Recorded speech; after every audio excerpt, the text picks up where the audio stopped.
साथियों, आप सभी का स्वागत करता हूं अपने YouTube परिवार MRS स्टडी में। तो डियर, यहां पे मैं बात करने वाला हूं आपका प्रोजेक्ट मैनेजमेंट, नेटवर्क टेक्निक और PERT और CPM के बारे में। तो देखो, ये जो भी टॉपिक मैं डिस्कस कर रहा हूं सिविल बूस्टर बुक से है, तो आप इस बुक को परचेज़ कर सकते हैं। परचेज़ करने का लिंक जो है आपको डिस्क्रिप्शन बॉक्स में मिल जाएगा। आप वहाँ से जो है बुक परचेज़ कर सकते हैं उस लिंक के थ्रू जाकर, या डायरेक्टली आप फ्लिपकार्ट या अमेज़ोन पे भी जो है सर्च कर सकते हैं, या आप जिस लोकल मार्केट में हैं अगर वहाँ पे बुक अवेलेबल होता है तो वहाँ पे भी जो है आपको ये मिल जाएगा। ठीक है, तो यहाँ पे मैं स्टार्ट करता हूँ आज, है ना, जो कि CPM PERT जो टॉपिक है उसका हम लोग समझेंगे। इसमें कई सारे टॉपिक है, तो वन बाय वन सारी चीज़ों को हम लोग जो है डिस्कस करेंगे। तो अगर आप चैनल पे पहली बार आ रहे हैं या पहली बार इस वीडियोज़ को ओपन किए हैं, देखना स्टार्ट किए हैं, तो वीडियोज़ एक स्मॉल रिक्वेस्ट है कि वीडियो पूरा देखिए, उसके बाद अपना एक रिव्यू दीजिएगा कि आपको कैसा लगा, क्या और ऐड होनी चाहिए, कैसे करनी चाहिए, वो आप अपना सजेशन हमें लिखकर ज़रूर बता सकते हैं। तो टॉपिक है आपका प्रोजेक्ट मैनेजमेंट। तो देखो, सबसे पहले समझो प्रोजेक्ट का मतलब क्या होता है। सबसे पहला जो टर्म है प्रोजेक्ट का मतलब क्या है। प्रोजेक्ट कभी भी कोई काम करना है ना, कोई भी काम करना है तो वही आपका प्रोजेक्ट हो गया। जैसे अभी आपका प्रोजेक्ट क्या है भाई, अगर आपने डिसीजन लिया है कि मुझे जो है LRC की तैयारी करना है, तो LRC की तैयारी जो है ये आपका प्रोजेक्ट हो गया, ये आपका काम हो गया। अब इस काम को, यानी आपका जो भी अब काम हो गया, यानी जो आपका प्रोजेक्ट हो गया, ये आपके लेवल पे मैं समझा रहा हूँ।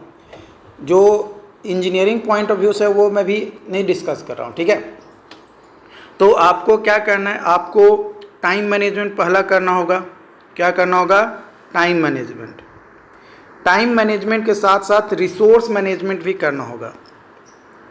रिसोर्स मैनेजमेंट यानी आपको सबसे पहले ये तैयारी करने के लिए आपको टाइम भी चाहिए, तो टाइम को इफ़ेक्टिवली कैसे यूटिलाइज़ किया जा सके, ये टाइम मैनेजमेंट में आपको समझिएगा।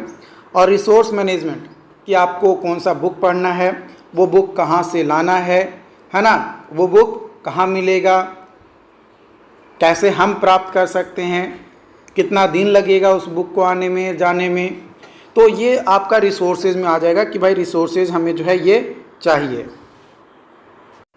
तो ऑब्जेक्टिव ऑफ प्रोजेक्ट सबसे पहला कि भाई कोई भी प्रोजेक्ट यानी कोई भी काम मिनिमम टाइम पीरियड में ख़त्म हो जाए। यानी जब आप LRC की तैयारी करने के लिए बैठे तो आप क्या चाहिएगा कि भाई जितना जल्दी से जल्दी पूरा सिलेबस ख़त्म हो जाए, ताकि उसको 2 बार 3 बार 4 बार 5 बार 6 बार 7 बार 8 बार 10 बार हम उसको दोबारा रिवीजन कर सकें, मतलब रिवीजन और ज़्यादा से ज़्यादा उसको रिवाइज कर सके। इसलिए ना, तो वही चीज़ है यहाँ पे कि कोई भी प्रोजेक्ट के लिए कम टाइम देते हैं, ताकि क्यूरिंग के लिए या एक्स्ट्रा हम लोग जो पैसा खर्च करेंगे ज़्यादा टाइम लगाकर, वो हमारा बचेगा। तो उस पैसे में हम लोग क्या कर सकते हैं, उसका सिर्फ मेंटेनेंस काम करना रह जाएगा। दूसरा है completion of project with minimum cost and without delay. Minimum cost के साथ साथ बिना डिले किए हुए जो है हमारा हो रहा है। Use of available man power और लोकल रिसोर्सेज, है ना, कितना मतलब मैन पावर की ज़रूरत है और रिसोर्सेज लोकली कितना अवेलेबल है, भाई कम पैसा में भी हमारा हो जाना चाहिए। तो ये सभी जो हमारा मेन मकसद होता है या मेन ऑब्जेक्टिव्स होता है किसका, प्रोजेक्ट का ना, मेन ऑब्जेक्टिव्स होता है हमारा प्रोजेक्ट का। एलिमेंट्स ऑफ प्रोजेक्ट मैनेजमेंट, तो 3 एलिमेंट्स होते हैं, planning, scheduling and controlling. The concept of functional organisation was suggested by F.W. Taylor. जो कॉन्सेप्ट था फंक्शनल ऑर्गेनाइजेशन का, वो किसके द्वारा सजेस्ट किया गया था, F.W. टेलर के द्वारा। Who recommended the appointment of specialist at important position. Important position पे जो स्पेशलिस्ट थे उनका रिकमेंडेशन दिया गया। टर्म्स एंड एक्सप्लेनेशन, कोऑर्डिनेशन जो है one of the function of management, unity of command one of the principle of organisation, line organization used widely for civil engineering construction, site order book used for recording instruction को record करने के लिए, given by executive engineer on site पे जो भी instruction दिया गया executive engineer के द्वारा उसको रिकॉर्ड करने के लिए एक बुक यूज करते हैं जिसको साइट ऑर्डर बुक कहा जाता है। मतलब साइट पे ये ऑर्डर हमें मिलना है ना, उसको नोट करना।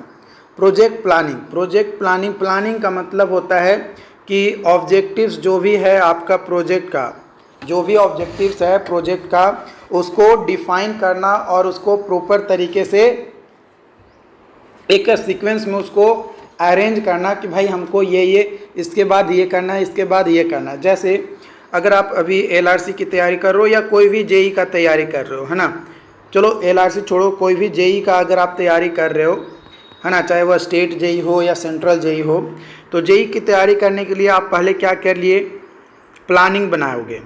क्या करोगे, प्लानिंग बनाओगे। प्लानिंग में आपका क्या क्या शामिल होगा, प्लानिंग में आपका मेन मकसद शामिल होगा ऑब्जेक्टिव्स। क्या शामिल होगा, ऑब्जेक्टिव्स आपका क्या है, तो ऑब्जेक्टिव्स है भाई JEE क्रैक करके हमको एक नौकरी चाहिए, JEE क्रैक करके हमको एक क्या चाहिए, नौकरी चाहिए।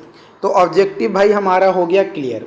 अब ऑब्जेक्टिव क्लियर हो गया तो अब प्लानिंग बनाएंगे कि हमारे पास जो है अगर हम SSC JEE का पेपर लेकर चलते हैं, है ना, SSC JEE का, तो इसका अक्टूबर में एग्ज़ाम होगा। कब होगा, अक्टूबर में एग्ज़ाम होगा एक, और अभी आपका जो है जुलाई चल रहा है, तो हमारे पास टाइम कौन सा है, अगस्त और सितंबर, 2 महीना हमारे पास टाइम है। तो 2 मंथ्स हमारे पास टाइम है। प्लानिंग में क्या डिसाइड करते हैं हम लोग, टाइम डिसाइड करते हैं भाई हमारे पास टाइम कितना है। तो हमारे पास जो है 2 महीना का टाइम है, 2 महीना का टाइम है, और इस 2 महीना में अब हमें कंप्लीट काम को करना है। तो हम लोग के पास कितना सब्जेक्ट है, 4 सब्जेक्ट है, 14 सब्जेक्ट है, एक राउंड अबाउट 14 सब्जेक्ट आप मानकर चलो कि जो कि इम्पॉर्टेंट है आपके एग्ज़ाम पॉइंट ऑफ व्यू से। तो 14 सब्जेक्ट है, तो 2 महीना है यानी 60 दिन है। तो आप इसको अगर डिवाइड करोगे तो आपका अप्रॉक्सीमेटली 4 डेज़ आपका जो है पर सब्जेक्ट आपका होना चाहिए, है ना, 4 डेज़ पर सब्जेक्ट होगा, तब आप एक बार पढ़ोगे। लेकिन उसको भी आप बाइफरकेट कर दोगे और कहोगे कि नहीं 2-2 दिन जो है हर सब्जेक्ट देंगे, 2-2 दिन हर सब्जेक्ट देंगे, तो 30 दिन में आपका कंप्लीट हो जाएगा। बाकी फिर एक दिन हम लोग जो है टाइम देंगे, फिर एक दिन देंगे, यानी 3 बार मिनिमम रिवीजन जो है हम लोगों को 2 महीना में क्या कर लेना है, पूरा कर लेना है। तो ये क्या कर लिए, एक प्लानिंग बना लिए। अब जब आप प्लानिंग बनाएंगे तो उसका एग्जीक्यूशन भी तो होना है ना, उसका एग्जीक्यूशन भी तो करना पड़ेगा कि भाई सिर्फ लिख लिए कि हाँ ऐसे काम कर लेना है, अब उसका एग्जीक्यूशन आप कर ही नहीं रहे। तो जब आप एग्जीक्यूशन नहीं करेंगे तो उसमें सफल कैसे होइएगा, खाली प्लानिंग बनाने से नहीं होगा ना। तो चलिए प्लानिंग के बारे में और डिस्कस करते हैं। तो यहाँ पे आपका सिविल इंजीनियरिंग में जब भी आपको कोई प्रोजेक्ट मिलता है तो प्रोजेक्ट का ऑब्जेक्टिव जब डिफाइन हो जाता है तो आप प्लानिंग तैयार कर लेते हो। तो प्लानिंग तैयार करने के लिए आपका सेटिंग गोल सेटिंग करने के लिए आपको क्या करना होता है, टाइम और कॉस्ट को एस्टिमेट करना होता है। प्रोजेक्ट को डिफाइन करने के लिए बजट देखना पड़ता है कि भाई बजट कितना मिला है। Trying need into time project activity, यानी कैश फ्लो चार्ट क्या है वो टूल्स यूज किया जाता है प्लानिंग के लिए। और ऑर्गेनाइजिंग टर्म यानी material availability, details, engineering drawing. मतलब आप प्लानिंग बनाओगे तो आप प्लानिंग में ये भी तो बनाओगे ना पढ़ाई के लिए भी कि भाई कौन कौन से रिसोर्सेज की भी हमें ज़रूरत पड़ेगी। अब वो रिसोर्सेज कहाँ से आएगा, कितना हमारे पास रिसोर्सेज अवेलेबल हैं। अब मान लो कि आप प्लानिंग बना लिए कि 2 महीना में जो है हमको 3 बार रिवीजन कर लेना है, और 2 महीना में रिवीजन करने के लिए जब बैठे तो आपको पता चला कि आपके पास जो है नोट्स जो है ना, नोट्स जो है उसकी कमी है, नोट्स जो है उसकी कमी है। अब उसको लेने के लिए आप जाओगे, हो सकता है कि आपके टाउन में हो, आप जिस टाउन में रहते हैं, या नहीं है तो मान लो कि आप पटना जा रहे हो, तो एक दिन तो आपका बर्बाद होगा ना। जाओगे वहाँ पे जुगाड़ करोगे, पता करोगे कहाँ पे मिलेगा, तो आपका टाइम चला जाएगा एक दिन। तो एक दिन ऐसे टाइम चला गया, आओगे तो थके रहोगे तो एक दिन सो जाओगे। एक एग्जाम्पल मैं बता रहा हूँ यार, ठीक है, ज़्यादा सीरियसली लेकर नहीं चलना है। तो ये जो है आपका देखना पड़ता है कि अवेलेबिलिटी ऑफ रिसोर्सेज कितना है या मटेरियल है। उसके बाद है प्लान शेड्यूलिंग, शेड्यूल जो है तैयार करेंगे, एक ऑर्डर बनाएंगे एक्टिविटीज़ का और एलोकेशन करेंगे, इसमें असाइन करेंगे रिसोर्सेज को जो कि CPM एंड PERT के through, related activities to each other, milestone chart बनाएंगे और अपडेटिंग रिवाइज टाइमली, है ना। अगर टाइम के साथ कोई रिवीजन करने की ज़रूरत है तो उसको रिवाइज भी करेंगे शेड्यूल में, तो वो आपका आ जाएगा फ्लो, कैश फ्लो शेड्यूल या गैंट चार्ट का यूज करेंगे। फिर प्रोजेक्ट कंट्रोलिंग, जब आप एग्जीक्यूशन करेंगे प्लानिंग और शेड्यूलिंग का तो एग्जीक्यूशन करते समय कुछ मॉनिटरिंग भी उसको करना पड़ेगा। तो मॉनिटरिंग करने के लिए रिसोर्सेज का या कॉस्ट का PERT चार्ट का यूज करते हैं।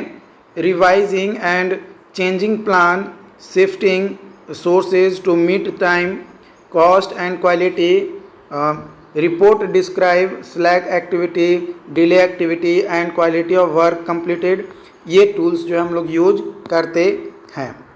जो प्लानिंग और शेड्यूलिंग है ये डन होता है before the start of project, है ना। प्रोजेक्ट स्टार्ट होने से पहले ही जो है प्लानिंग और शेड्यूलिंग किया जाता है। वेयर कंट्रोल आफ्टर, लेकिन कंट्रोल के बारे में बात किया जाए तो कंट्रोल जब आपका प्रोजेक्ट स्टार्ट हो जाता है उसके बाद कंट्रोल जो है किया जाता है। मेथड ऑफ प्रोजेक्ट मैनेजमेंट, तो कई सारे मेथड्स होते हैं जिसमें आपका सबसे पहला मेथड है बार चार्ट। इसमें टाइम और एक्टिविटी का यहाँ पे जो है आपका ग्राफ है, ये काम एक ख़त्म होगा तब दूसरा काम स्टार्ट करेंगे, फिर तीसरा काम स्टार्ट करेंगे। माइलस्टोन चार्ट, माइलस्टोन चार्ट भी जो है टाइम एक्टिविटी का ग्राफ होता है। इसमें क्या करते हैं कि भाई ये काम हमारा स्टार्ट है ना, ये काम भी स्टार्ट है तो ये काम इतने दिनों में हमारा ख़त्म हो जाएगा, तो इतने दिनों में ख़त्म हो जाएगा तो इसके इतना दिन पहले से ही दूसरा काम हम लोग स्टार्ट कर देंगे। उसके बाद आता है नेटवर्क एनालिसिस, जिसमें एक्टिविटी ऑन नोड यानी NON और एक्टिविटी ऑन एरो यानी NOA आपका होता है। यानी 3 मेथड्स आपके होते हैं प्रोजेक्ट मैनेजमेंट के लिए। बार चार्ट, बार चार्ट को जो है गैंट चार्ट के नाम से भी जाना जाता है। ये इंट्रोड्यूस किया गया था हेनरी गैंट के द्वारा 1917 AD में। ये एक ग्राफिकल रिप्रेजेंटेशन होता है एक्टिविटी वर्सेस टाइम का। एडवांटेज इसका ये होता है कि resource requirement can be depicted, progress expressed as percentage, simple to draw and no special skill required. और तीसरा कि विजुअल रिप्रेजेंटेशन ऑफ प्रोजेक्ट, है ना, visual representation of project. Limitations के बारे में बात किया जाए तो lack of degree of details can not be use for project where there is uncertainty in the time determination, मैंने टाइम डिटर्मिनेशन का कोई सर्टेनिटी इसमें नहीं है, अनसर्टेन है, जब मन करेगा तब प्रोजेक्ट का मतलब एक बार चार्ट कहा तो गया। उसके बाद critical activities note shown, critical activity को दिखाया नहीं जाता है आपका। और activity inter relationship note shown, जो एक्टिविटी इंटर रिलेशनशिप होता है वो शो नहीं होता है। रिव्यू ऑफ प्रोजेक्ट प्रोग्रेस, जो प्रोजेक्ट प्रोग्रेस है उसका रिव्यू आपका जो है इसमें प्रॉपर तरीके से जो है नहीं हो पाता है, ठीक है, मतलब उसका रिव्यू हम लोग कर ही नहीं सकते। उसके बाद है milestone chart for each activity, हर एक एक्टिविटी के लिए there is a certain events, एक सर्टेन इवेंट्स होता है which mark the completion, which mark the completions of certain portion, certain portion कितना दिन में कंप्लीट होगा उसका एक प्रॉपर जो है आपका यहाँ पे मार्किंग किया हुआ रहता है। Of main activities such as events is called milestone, है ना, उसको क्या कहा जाता है, माइलस्टोन जो है कहा जाता है। By milestone chart the relationship between two specific milestones on an activity is revealed, but interdependency among the milestones between different activities is not indicated, जिसमें इंडिकेट नहीं किया जाता है, वो एक दूसरे के एक इंटरडिपेंडेंसी जो है आपका माइलस्टोन का होता है कि भाई ये ख़त्म होगा तभी जो है इसको स्टार्ट करेंगे। नेटवर्क एनालिसिस ये एक ग्राफिकल मॉडल होता है या प्लान होता है जो कि लिस्ट आउट किया जाता है एक सीक्वेंस में वेरियस एक्टिविटीज़ को विद इंटरडिपेंडेंसी के साथ which is required for completion of project, जो कि प्रोजेक्ट के कंप्लीशन के लिए क्या होता है, रिक्वायर्ड आपका होता है। बार चार्ट एक्टिविटी जो है ओरिएंटेड होता है, लेकिन माइलस्टोन जो है इवेंट ओरिएंटेड होता है। जो बार चार्ट होता है ये एक्टिविटी ओरिएंटेड होता है, लेकिन जो माइलस्टोन चार्ट होता है ये आपका इवेंट ओरिएंटेड होता है। करेक्ट जो सीक्वेंस होता है analysing of project will be as follow. जो एनालाइजिंग होता है प्रोजेक्ट का एक प्रॉपर सीक्वेंस होता है। सबसे पहले वर्क ब्रेकडाउन स्ट्रक्चर, दूसरा नेटवर्क डायग्राम, तीसरा आपका जो है resource allocation and scheduling, project completion time and time cost study. तो ये आपका जो है सीक्वेंस होता है। कई बार जो है आपका सीक्वेंस दे दिया जाता है और बोला जाता है कि करेक्ट सीक्वेंस जो है आपको, मतलब ये सारे टर्म दे दिए जाएंगे और बोला जाएगा कि एनालाइजिंग प्रोजेक्ट का करेक्ट सीक्वेंस जो है आप अरेंज करके हमें बताइए। तो इस तरीके का क्वेश्चन आएगा, तो ये चीज़ जो है ध्यान रखना आपको हेल्प करेगा। अब बात करते हैं यहाँ पे नेटवर्क टेक्निक के बारे में। तो नेटवर्क क्या होता है, एक फ्लो डायग्राम होता है जो कि कंसिस्ट करता है एक्टिविटी और इवेंट को, जो कि कनेक्टेड होता है लॉजिकली और सिक्वेंशियली, है ना। लॉजिकली और सिक्वेंशियली दोनों से कनेक्टेड होता है। अब बात आती है एक्टिविटी की। तो एक्टिविटी जो है आपका प्रोजेक्ट का ब्रोकन इनटू वेरियस जॉब, अलग अलग पार्ट में जो है जो तोड़ा हुआ काम का पार्ट फॉर्म होता है। ऑपरेशन की इस तरीके से करना है, हर एक ऑपरेशन जो है इतना टाइम कंज्यूम करेगा, इतना रिसोर्सेज कंज्यूम करेगा। तो जो भी वो चीज़ें होती है, फेनोमेनन होती है, उसी को जो है एक्टिविटी कहा जाता है। एक्टिविटीज़ में आपका जो है डिस्क्रिप्शन और ड्यूरेशन दोनों चीज़ें जो है आपका होता है। तो जो एक्टिविटी होता है दो तरीके का होता है, एक सीरियल एक्टिविटीज़ होता है, एक पैरेलल और कंकरेंट एक्टिविटी होता है। सीरियल एक्टिविटी क्या होता है कि एक आपका ख़त्म होगा तब जो है दूसरा स्टार्ट होगा, और पैरेलल और कंकरेंट एक्टिविटी में क्या होता है कि एक जो है आपका चल रहा है और साथ ही साथ दो तीन और काम जो है पैरेलली उसके साथ साथ चल रहे हैं, तो उसको पैरेलल या कंकरेंट एक्टिविटी जो है कहा जाता है।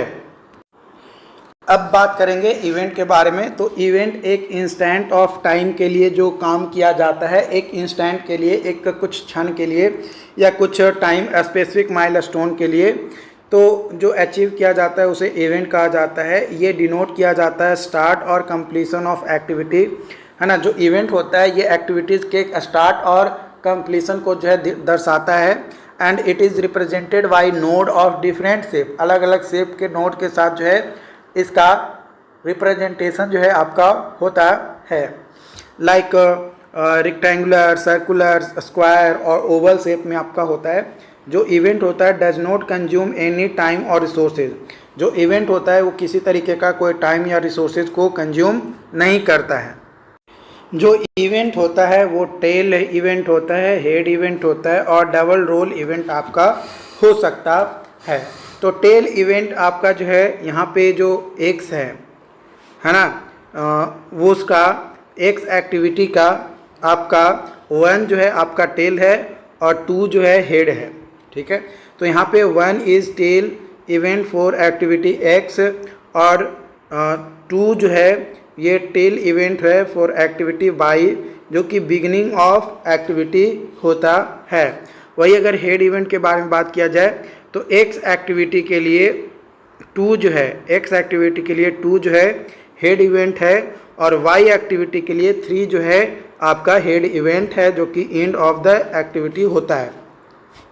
वही डबल रोल के बारे में बात किया जाए तो यहाँ पे एस जो एक्टिविटी है ना, मतलब आपका एक्स, वाई और जेड एक्टिविटी के लिए एस जो है वो आपका हेड के तौर पे काम कर रहा है और पी और क्यू एक्टिविटी के लिए एस जो है आपका टेल इवेंट के तौर पे आपका जो है वर्क कर रहा है। तो एक साथ दो को जो है आपका रोल हो सकता है कि एक ही जो है हेड के तौर पे भी काम कर रहा है और टेल के लिए भी जो है आपका वर्क कर रहा है। ओके, अगला क्वेश्चन से मतलब यहाँ पे टॉपिक है वो आपका है डमी एक्टिविटीज़।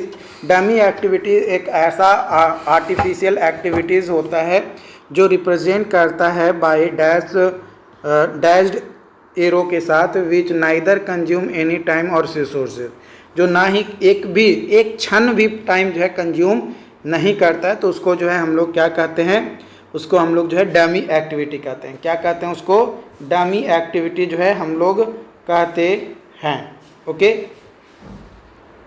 तो ये आप देख पा रहे हैं कि यहाँ पे ए एक एक्टिविटी है ना, और ए एक्टिविटी का 1 से 2 तक जा रहा है, फिर बी एक्टिविटी का 2 से 3, सी एक्टिविटी 2 से 4, ई एक्टिविटी 4 से 5, डी एक्टिविटी 3 to 5, और ये जो जी एक्टिविटी है ये आपका डमी एक्टिविटी जो है आपका होगा। ये क्या होगा? आपका डमी एक्टिविटी जो है आपका यहाँ पे हो जाएगा। तो कितना बेसिक और सिंपल है, बस आपको समझने की देर है। अगर आप एक बार समझ गए तो आप इसको आराम से समझ लोगे।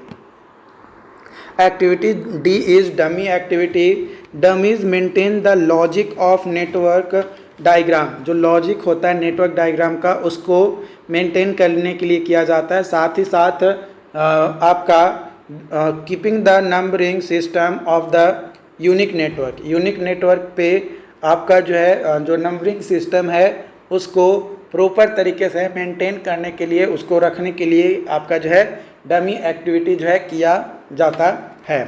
रोल फॉर प्रोवाइडिंग डमीज को प्रोवाइड करने का रूल्स क्या है?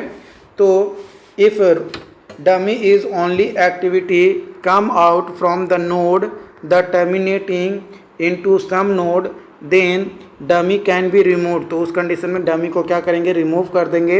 And 2 nodes eight the end of dummy can be merged into 1, है ना। 2 डमी को एक साथ ही जो है क्या कर देंगे? मर्ज कर देंगे।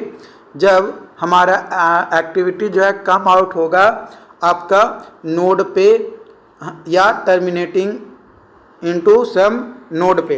दूसरा, if 2 or more activities having same set of successor, same set of succeeder और सक्सीडिंग एक्टिविटी 2 या 2 से अधिक एक्टिविटीज़ का हो रहा है, are having other predecessor as well, then 2 activities should terminate into 1 single node, एक सिंगल नोड में।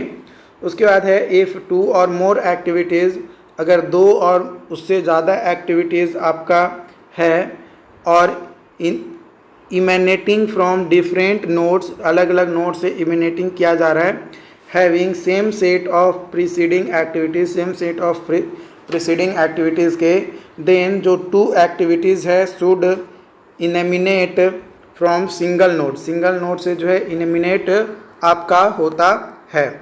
उसके बाद आपका अगला रूल है if dummy activity terminate into node, node पे टर्मिनेट हो रहा है, then dummy can be removed, remove कर देंगे। The node at the end of the dummy can be merged into 1, और डमी एक्टिविटी को क्या कर देंगे? एक में ही मर्ज कर देंगे।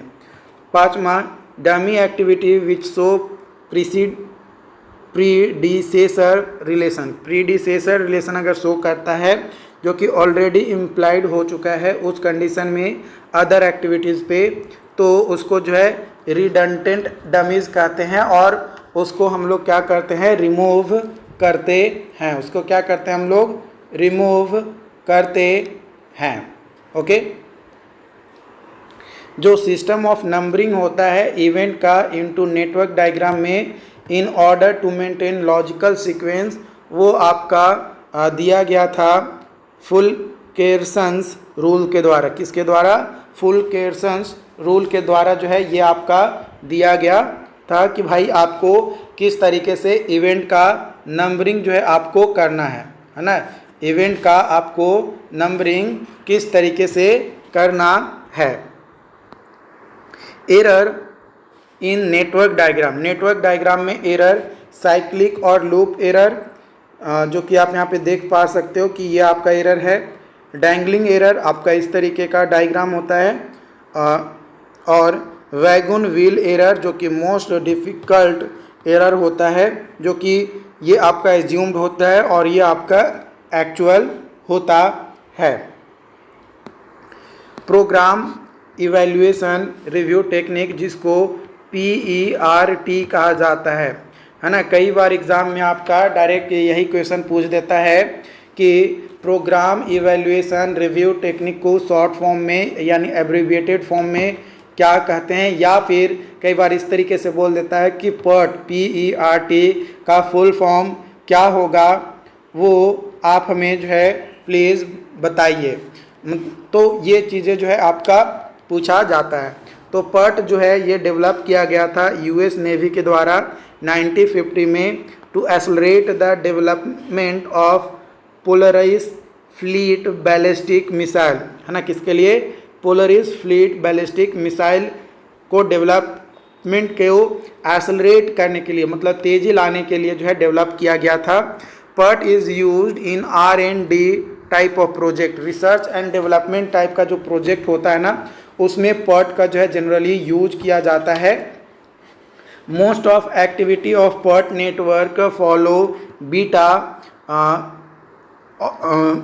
Probability distribution curve. Beta probability distribution curve के जो टोटल प्रोजेक्ट ड्यूरेशन होता है डिपेंड करता है टाइम के कि कितना टाइम हर एक एक्टिविटी ले रहा है। तो जो एस्टिमेशन होता है टाइम का वो दो तरीके से आपका किया जाता है, डिटर्मिनिस्टिक अप्रोच से और दूसरा होता है प्रोबेबिलिस्टिक अप्रोच से। तो जो डिटर्मिनिस्टिक अप्रोच होता है उसमें जो प्लानर होते हैं उनको जो है नॉलेज होता है एक्टिविटीज़ के बारे में, और एक सिंगल ड्यूरेशन जो है वो एस्टिमेट करके हमें जो है प्रोवाइड करते हैं, जो कि ऑलमोस्ट करेक्ट होता है, जो कि ऑलमोस्ट क्या होता है? करेक्ट होता है। और जो प्रोबेबिलिस्टिक अप्रोच होता है उसमें जो है एक रेंज दिया जाता है टाइम का कि भाई आपका इतना से इतना के बीच में आपका जो है टाइम लग सकता है। तो प्लानर होता है, जो प्लान तैयार करने वाला होता है, उसके पास कोई भी नॉलेज नहीं होता है एक्टिविटी का, वो बस ऐसे ही बोल देता है कि भाई इतना से इतना दिन के बीच में टाइम आपका लगेगा। जैसे जो कभी SSC JEE का तैयारी नहीं किया हो, है ना, चाहे वो फेल हो या पास हो, उससे कोई फ़र्क नहीं पड़ता। वो कभी पढ़ा ही नहीं है कि SSC JEE क्या होता है, बस 2-4 लोगों से वो सुन लिया कि देखो भाई SSC JEE में जो है ना आपको जो है 4 पेपर पूछे जाते हैं, या कौन कौन भाई, तो एक जनरल साइंस पूछा जाता है, रीजनिंग GK पूछा जाता है, और आपका रीजनिंग पूछा जाता है, और जो आपका ब्रांच पेपर है ना उस ब्रांच पेपर से ये 4 सब्जेक्ट पॉइंट से आपका क्वेश्चन पूछा जाता है। तो देखो इन 4 से जो है टोटल 200 क्वेश्चन पूछे जाते हैं। आप जब 2-2 घंटा पढ़ लोगे ना, या 2 से 4 घंटा के बीच में पढ़ लोगे, तो आपका जो है एग्ज़ाम निकल जाएगा। मतलब उसको कोई आइडिया ही नहीं है कि एग्ज़ाम निकलेगा कि नहीं निकलेगा, बस वो अपना बता दे रहा है कि इसे इसे कर लेना आपका एग्ज़ाम निकल जाएगा। तो भाई वो झूठा उम्मीद क्यों दे रहे हो? तो वही चीज़ जो है आपका प्रोबेबिलिस्टिक है। प्रोबेबिलिस्टिक मतलब आपकी उम्मीदें हैं कि ऐसा ऐसा हो सकता है, इतना इतना के बीच में हो सकता है ज़्यादा भी हो जाए, हो सकता है कम भी हो जाए, लेकिन चलेगा क्योंकि वो प्रोबेबिलिटी आपका वहाँ पे प्रोवाइड किया जा रहा है। तो जो PERT होता है वो एब्जॉर्ब करता है अनसर्टेनिटीज़ को इनटू टाइम एस्टिमेट को, एक्टिविटी और प्रोजेक्ट ड्यूरेशन का। तो वो 3 तरीके से जो है डिफाइन किया जाता है। ऑप्टिमिस्टिक टाइम एस्टिमेट, ये मिनिमम टाइम होता है रिक्वायर्ड फॉर एक्टिविटी के लिए, for everything occur perfectly right without any problem और adverse condition developed during the completion of activity. मतलब जो एक्टिविटी है वो ऑन द टाइम, जो टाइम बताया गया है और मिनिमम से मिनिमम टाइम में वो एक्टिविटी पूरा हो गया है बिना कोई प्रॉब्लम क्रिएट हुए, कोई एडवर्स कंडीशन आए हुए। उसके बाद आता है पेसिमिस्टिक टाइम एस्टिमेट, जिसको TP से रिप्रेजेंट करता है। ये मैक्सिमम टाइम होता है एक्टिविटी के लिए कि वो हर काम को जो है कर सके। एवरीथिंग गोज रॉन्ग एब नॉर्मल प्रिवेल, है ना, प्रिवेल करते हुए आपका जो है नॉर्मल और रॉन्ग जो भी कंडीशन है उन सभी को। It does not include possible effect of major catastrophes like earthquake, flood और फायर। अर्थक्वेक, फ्लड और फायर को छोड़कर बाकी जितने भी एबनॉर्मल कंडीशंस हैं, है ना, उसको देखते हुए एक मैक्सिमम जो टाइम लिया गया प्रोजेक्ट और एक्टिविटी को ख़त्म करने के लिए, तो वो पेसिमिस्टिक टाइम आपका होता है। और एक होता है आपका मोस्ट लाइकली टाइम, जिसको एस्टिमेट जो कि टीएम से रिप्रेजेंट करते हैं, ये लाइज करता है पेसिमिस्टिक और ऑप्टिमिस्टिक टाइम एस्टिमेट के बीच में। ये वह टाइम होता है जो कि रिक्वायर्ड होता है एक्टिविटी को कंप्लीट करने के लिए इफ़ नॉर्मल कंडीशन प्रिवेल। अगर नॉर्मल कंडीशन आ रहा है तो कोई extra hard and worst condition नहीं है, नॉर्मल कंडीशन में जो टाइम रिक्वायर्ड होगा उसको जो है मोस्ट लाइकली टाइम कहा जाता है। मीन टाइम जो है ये एवरेज टाइम आपका होता है ना, या मीन डिस्ट्रीब्यूशन होता है। तो mean time is equal to होता है x1 plus x2 plus x3 dot dot dot xn by n, यानी summation of x by summation of m। Deviation जो है del is equal to x minus x bar. Variance जो है sigma square is equal to summation of del square by n is equal to summation of x minus x bar का whole square by n। ये आपका जो है यहाँ पे होता है। जो स्टैंडर्ड डेविएशन होता है sigma is equal to square root of sigma is equal to होता है आपका T P minus T naught by 6। T P जो है पेसिमिस्टिक एस्टिमेटेड टाइम और टी नोट जो है वो आपका ऑप्टिमिस्टिक एस्टिमेटेड टाइम आपका होता है। जो एक्सपेक्टेड टाइम होता है यानी टी ई जो होता है एक्टिविटी का, वो एक एवरेज और मीन टाइम होता है जो कि आपका कंप्लीशंस होता है एक्टिविटी का, कि भाई कितना दिन में वो कंप्लीट हो जाएगा कोई भी एक्टिविटी। ये कैलकुलेट किया जाता है बाय वेट एवरेज मेथड और probability completion of work on expected time. Expected time is 50% आपका लेकर चला जाता है। तो टी ई यानी एस्टिमेटेड टाइम को कैलकुलेट करने के लिए फॉर्मूला होता है टी नोट यानी optimistic estimate time plus 4TM मतलब most likely estimated time plus TP. TP का मतलब होता है पेसिमिस्टिक टाइम डिवाइडेड बाय 6। जो वेरिएंस होता है वो मेजर किया जाता है आपका अनसर्टेनिटीज को, यानी variance is the measure of uncertainty. Greater the variance greater will be uncertainty. जितना ज़्यादा वेरिएंस होगा उतना ज़्यादा जो है अनसर्टेनिटी होगा।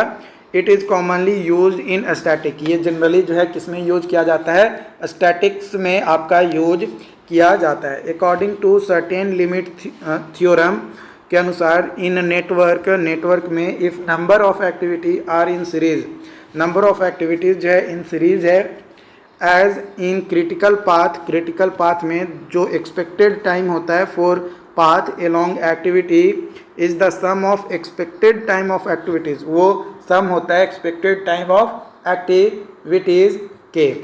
इवेंट टाइम जो है आपका आता है early expected event occurrences time, जिसको कैपिटल टी ई से रिप्रेजेंट किया जाता है। इसको जो है अर्लीस्ट एक्सपेक्टेड टाइम भी कहा जाता है। ये वह मिनिमम टाइम होता है जिसमें कोई भी इवेंट जो है स्टार्ट होता है ना, कोई भी इवेंट जो है अकर होता है।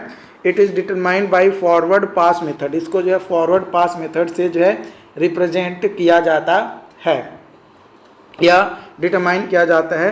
तो T E I is equal to small T E I J and capital T E J. ये आपका यहाँ पे है।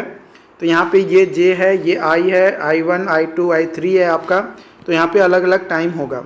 तो capital T E is equal to capital T E J है, तो capital T E I plus small T E I J आपका होगा।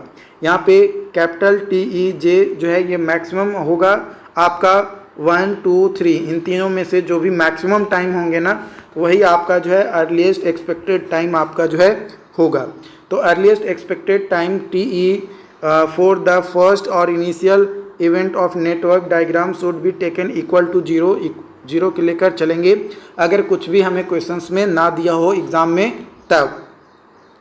लेटेस्ट अलाउएबल अकरेंस टाइम, तो जो लेटेस्ट अलाउएबल अकरेंस टाइम होता है कैपिटल टी एल, ये maximum time होता है किसी भी इवेंट के लिए by which it may allowed to occur without affecting the completion time of project. बिना कंप्लीशन टाइम को कुछ अफेक्ट किए हुए आपका जो टाइम ख़त्म हो रहा है काम, उसी को जो है मैक्सिमम टाइम को जो है हम लोग क्या कहेंगे, latest allowable occurrence time.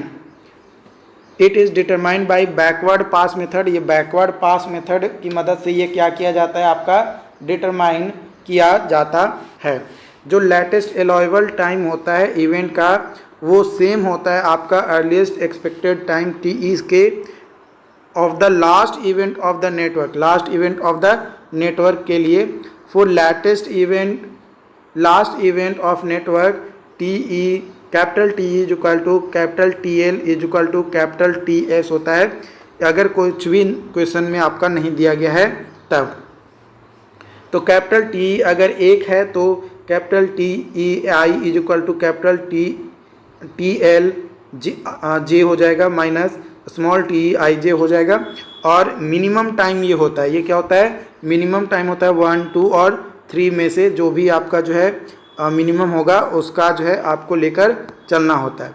Slack, slack जो है एक ये एसोसिएटेड होता है विद इवेंट, इवेंट से आपका एसोसिएटेड होता है। ये डिफरेंस होता है बिटवीन लेटेस्ट अलाइवल अक्रेंस टाइम, जो लेटेस्ट अलाइवल अक्रेंस टाइम है, और जो अर्लीस्ट एक्सपेक्टेड अक्रेंस टाइम है इवेंट का।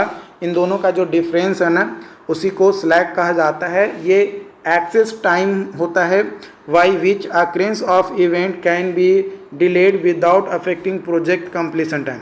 बिना प्रोजेक्ट कंप्लीशन टाइम को अफेक्ट किए हुए जो डिले आता है वो एक्सेस टाइम को ही जो है हम लोग क्या कहते हैं, स्लैक कहते हैं। तो स्लैक जो है आपका पॉजिटिव हो सकता है, 0 हो सकता है और निगेटिव आपका हो सकता है। पॉजिटिव स्लैक अगर एज का वैल्यू ग्रेटर देन 0 है तो वो T L greater than T E होगा, यानी ये इंडिकेट करेगा इवेंट को is ahead of schedule by time period S में, है ना, ये इंडिकेट करता है अहेड ऑफ शेड्यूल को। This event is also called sub critical event, इसको जो है सब क्रिटिकल इवेंट भी कहते हैं। It also indicate the condition of excess resource deployed, excess resource deploy किया जा रहा है। 0 slack S is equal to 0 और T L is equal to T, ये इंडिकेट करता है कि जो इवेंट है ऑन शेड्यूल है और no can not afford have any sort of delay, किसी तरीके का सॉर्ट ऑफ डिले अफोर्ड नहीं होगा। This event is also called critical event, इसको जो है क्रिटिकल इवेंट कहते हैं। और it also indicate that resources deployed are adequate and just enough, मतलब जितना ज़रूरी था उतना ही जो है रिसोर्सेज का यूज करके कंस्ट्रक्शन वगैरह प्रोजेक्ट को कंप्लीट किया जा रहा है। निगेटिव स्लैक, निगेटिव स्लैक जो है ये लेस दैन 0 होता है, यानी टी एल जो है लेस दैन टी ई, तो ये इंडिकेट करता है behind the schedule by time period, है ना, मैंने टाइम पीरियड जो शेड्यूल किया गया उससे पहले ही ख़त्म हो जा रहा है। This event is also called super critical event, इसको जो है सुपर क्रिटिकल इवेंट से कहा जाता है। जो निगेटिव स्लैक है ये इंडिकेट करता है कि resources deployed are not adequate enough, मतलब जितना ज़रूरी था उतना नहीं दिया जा रहा है रिसोर्सेज, तो इसलिए जो है पहले ही काम खत्म हो जा रहा है। एक में कि देखो पॉजिटिव का जब बहुत ज़्यादा रिसोर्सेज यूज़ हो रहा है, दूसरा जब रिसोर्सेज ठीक ठाक यूज़ हो रहा है, और तीसरा भाई रिसोर्सेज बहुत कम यूज़ हो रहा है। क्रिटिकल पाथ ये एक शॉर्टेस्ट पाथ होता है in term of time in which project can be completed as soon as possible या अर्ली एज पॉसिबल, मतलब जितना जल्दी से जल्दी काम ख़त्म होने का जो शॉर्टेस्ट पार्ट है टाइम के रिस्पेक्ट में उसको जो है क्रिटिकल पाथ कहते हैं। जो इवेंट होते हैं on critical path will be 0 और मिनिमम स्लैक, है ना, या तो 0 स्लैक होता है या मिनिमम स्लैक उसमें देखने को मिलता है अगर इवेंट ऑन क्रिटिकल पाथ है तब। जो क्रिटिकल पाथ है वो लॉन्गेस्ट पाथ होता है इन टर्म ऑफ टाइम और most time consuming path from beginning to end of network. जो मोस्ट क्रिटिकल पाथ होता है नेटवर्क डायग्राम में वो मल्टीपल क्रिटिकल पाथ आपका हो सकता है, विल बी क्रिटिकल पाथ, है ना, कई सारे मल्टीपल क्रिटिकल पाथ आपको जो है एक नेटवर्क में देखने को मिल सकता है। विच आर लार्जर वेरिएंस, जिसमें लार्जर वेरिएंस जो है आपको देखने को मिलेगा और लार्जर डेविएशन भी आपको, स्टैंडर्ड डेविएशन भी देखने को मिलेगा अलोंग द पाथ। जो प्रोबेबिलिटी है कंप्लीशन ऑफ प्रोजेक्ट के वो पहले है कि आपको जो है सिग्मा को डिटरमाइन करना है एलॉन्ग क्रिटिकल पाथ, यानी sigma is equal to square root summation of T P minus T naught by 6 का होल स्क्वायर। उसके बाद जो है आपको क्या करना है, प्रोबेबिलिटी फैक्टर और नॉर्मल डेविएट को कैलकुलेट करना है, यानी जेड को। तो जेड को कैलकुलेट करने के लिए T S minus T divided by sigma, T जो है expected completion time, T S जो है शेड्यूल कंप्लीशन टाइम, और टी जो है small T E A plus small T E B plus small T E C plus dot dot dot small T E Z. A B C D जो है वो activity है on critical path. Critical path पे A B सी क्या है, activity को दर्शा रहा है, कहाँ तक, तो जेड तक। उसके बाद फिर जो है हम लोग क्या करेंगे, यहाँ पे फाइंड करेंगे प्रोबेबिलिटी, परसेंटेज प्रोबेबिलिटी को with respect to normal deviation from tabular और कैलकुलेटर या टेबल की मदद से जो है नॉर्मल जो डेविएट हुआ और परसेंटेज प्रोबेबिलिटी के मतलब नॉर्मल डेविएट के रिस्पेक्ट में परसेंटेज प्रोबेबिलिटी, उसको हम लोग यहाँ पे जो है फाइंड करेंगे। अब हम लोग लास्टली टॉपिक आज का होने वाला है क्रिटिकल पाथ मेथड। क्या है, क्रिटिकल पाथ मेथड। तो एम आर वालकर और जे ई केली ऑफ रेमिनेशंस जो है, इन्होंने जो है आपका आर एंड डेवलप्ड सीपीएम, इन्होंने जो है सीपीएम को डेवलप किया। और for construction of chemical plant, किसके लिए, केमिकल प्लांट को कंस्ट्रक्शन के लिए इन यूनाइटेड स्टेट। कहाँ पे, यूनाइटेड स्टेट में। जो क्रिटिकल पाथ मेथड होता है इसको सीपीएम कहा जाता है। क्या कहा जाता है, सीपीएम कहा जाता है। तो कई बार इस तरीके का क्वेश्चन पूछ देता है कि भाई बताओ कि सीपीएम का फुल फॉर्म क्या होता है। तो क्रिटिकल पाथ मेथड आपका जो है सीपीएम का फुल फॉर्म आपका होता है। ओके,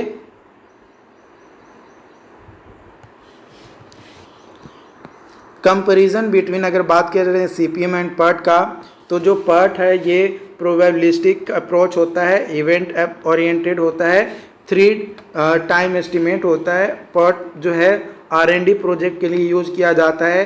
और पर्ट जो है ये बीटा डिस्ट्रीब्यूशन होता है। पर्ट आपका cost in is proportional to time होता है, कॉन्सेप्ट ऑफ स्लैक होता है। और critical path by joining event, critical event non repetitive natures का होता है। और a technique of planning and control of time आपका होता है पर्ट। लेकिन वही अगर सीपीएम के बारे में बात किया जाए तो ये डिटर्मिनिस्टिक अप्रोच होता है, एक्टिविटी ओरिएंटेड होता है। कई बार आपको इस तरीके का भी क्वेश्चन पूछ दिया जाता है कि विच ऑफ फॉलोइंग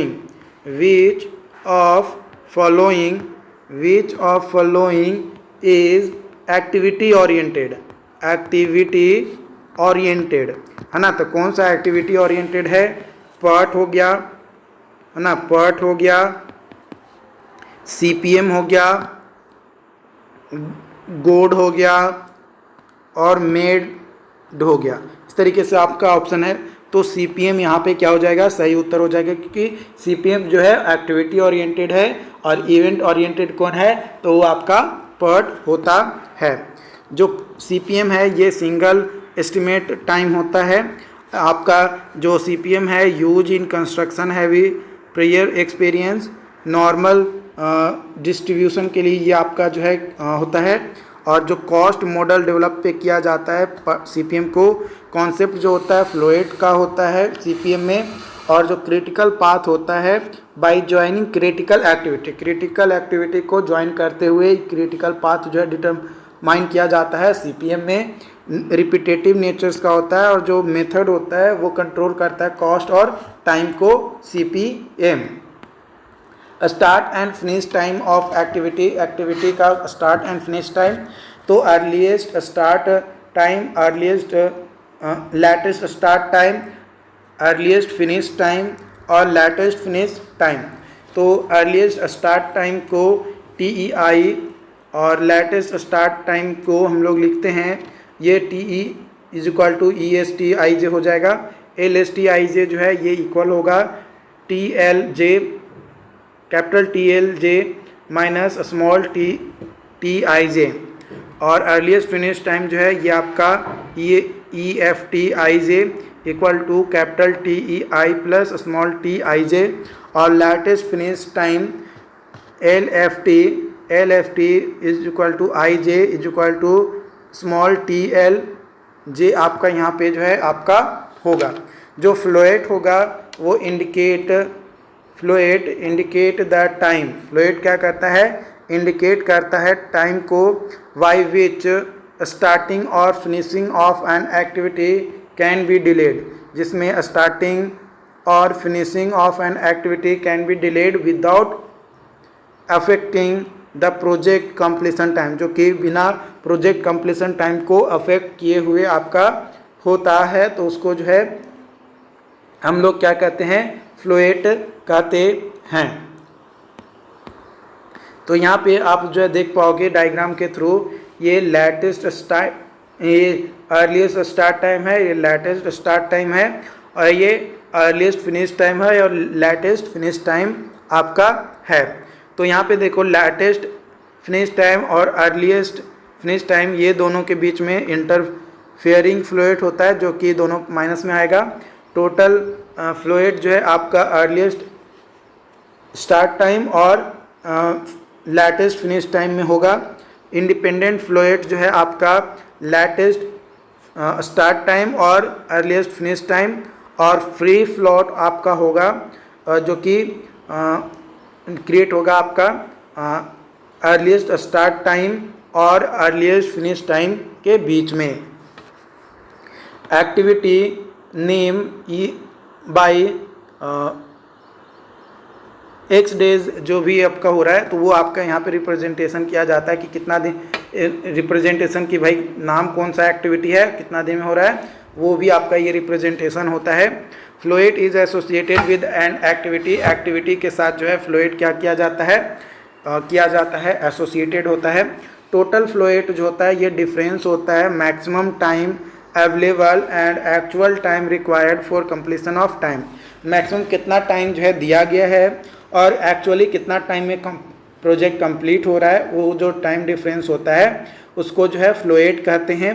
फ्री फ्लोएट जो है ये वो अमाउंट ऑफ टाइम होता है by which activity can be delayed without affecting earliest start time, माने अर्लीस्ट स्टार्ट टाइम को बिना अफेक्ट किए हुए आपका जो है एक्टिविटीज़ हो और उसमें डिले भी आ जाए, तो उसको जो है फ्री फ्लोएट कहते हैं। इंडिपेंडेंट फ्लोएट ये जो है excess of minimum available time होता है, जो मिनिमम अवेलेबल टाइम है उसका जो एक्सेस होगा ओवर रिक्वायर्ड एक्टिविटी ड्यूरेशन, तो उसको जो है इंडिपेंडेंट फ्लोएट कहेंगे।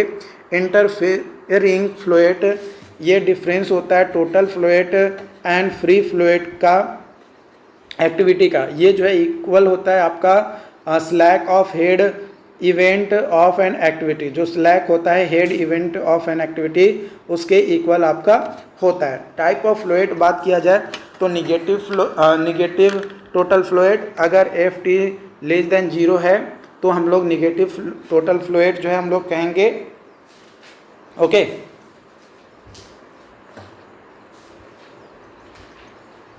जो निगेटिव टोटल फ्लोएट है ये मैक्सिमम अवेलेबल टाइम होता है for an activity is less than activity time, activity time के लेस देन, जो कि टोटल फ्लोएट विल भी निगेटिव वैल्यू होगा।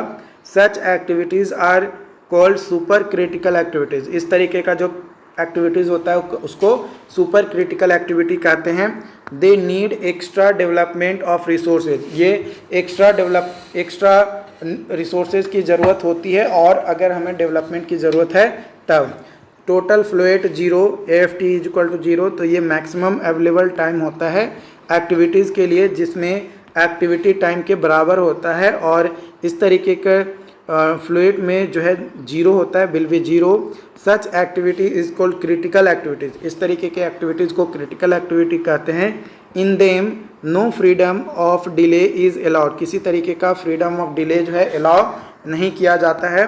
पॉजिटिव टोटल फ्लूइड, जो पॉजिटिव टोटल फ्लूइड होता है एफ टी जो है ग्रेटर देन 0 होता है, ये मैक्सिमम अवेलेबल टाइम होता है एक्टिविटी के लिए, जो कि मोर देन एक्टिविटी टाइम होता है। एक्टिविटी का जो टाइम है उससे ज़्यादा दिया जाता है तो उसे जो है पॉजिटिव टोटल फ्लूइड कहा जाता है। इसमें जो है पॉजिटिव वैल्यू जो है हमें टोटल फ्लूइड का मिलता है। इस तरीके का जो एक्टिविटीज़ होता है उसको सब क्रिटिकल एक्टिविटीज़ कहा जाता है।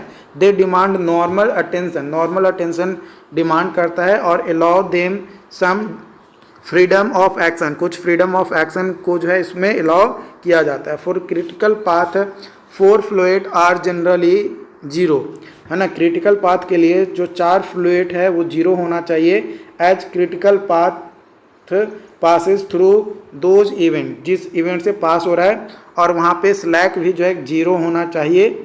This is only necessary condition, ये एक नेसेसरी कंडीशन है, but it is not sufficient condition. ये नेसेसरी कंडीशन तो है लेकिन ये सफिशिएंट कंडीशन आपका नहीं होता है।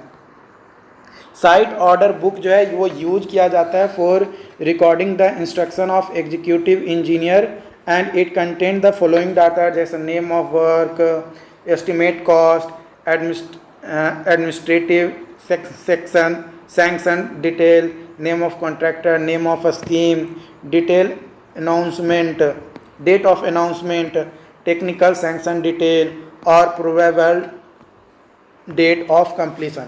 आई होप कि आज का जो सेशन था ये आपको समझ में आया हो। देखो, अगर कोई डाउट्स आता है, कोई भी कन्फ्यूजन रहता है तो आप हमें ज़रूर बताओ, क्योंकि जब तक आप हमें नहीं बताओगे हमें कैसे पता चलेगा कि आप क्या कहना चाहते हो, है ना। तो आप लोग जो है हमें ज़रूर बताइएगा और अपने दोस्तों के साथ शेयर ज़रूर कीजिएगा। चैनल पे पहली बार आया है तो चैनल को सब्सक्राइब ज़रूर कर लीजिएगा, ताकि आपका सपोर्ट और भी लोगों के साथ जो है पहुंच सके। आप शेयर करेंगे, आप लोगों को बताएंगे, तभी तो लोग और जुड़ेंगे यहाँ पे। बाकी जो भी अपडेट्स होंगे आप लोगों के साथ और भी शेयर किया जाएगा। Thank you.